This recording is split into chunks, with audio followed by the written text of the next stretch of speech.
guys, this is Pao Pepito, your home search buddy. Andito nga pala tayo buddy sa Vermosa, Imus, Cavite. So kung hindi ka familiar, ito yung dugtong galing Villar City and connecting din ito sa Alabang and MCX. So ito yung ating PC model unit. Ito ay may minimum lot size na 125 square meters. Kaya naman spacious tayo na lot area. Yan, so meron kayong room for expansion.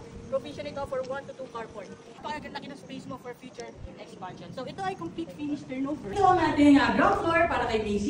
Ito ay may total na floor area na 67 square meters. Meron tayong enough space for our living, dining, and also yung kitchen area natin. And may one toilet and tayo dito with complete fixtures. Complete fixtures yung body. And also we have service area dito sa back. Pwede nyo gamitin for expansion ng inyong kitchen. And syempre meron tayo dito body, sliding door connecting sa ating extra lot. So pwede yan lanay area.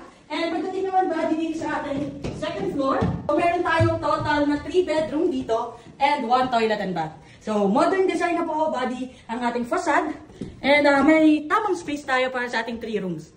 At ito na nga buddy, ang ating sample dress-up model unit. Talaga namang napakaganda dahil nga livable na to upon turnover at gamit mo na lang ang kulang. Napakaganda ng location dahil ito ay located sa Vermosa, Imus, Cavite. Approximately 30 minutes drive going to Alabang, Las Piñas, Manila and Airport. Complete township exclusive community with premium resort style amenities. Kaya naman talagang ma-enjoy ng family mo ang outdoor activities. Total contract price is 12.4 million. Kaya naman buddy, kung pasok ito sa preference mo, send me direct message para masend ko sa'yo ang full details and sample computation. At para ma-schedule na natin ang exclusive house viewing mo. So, bye-bye!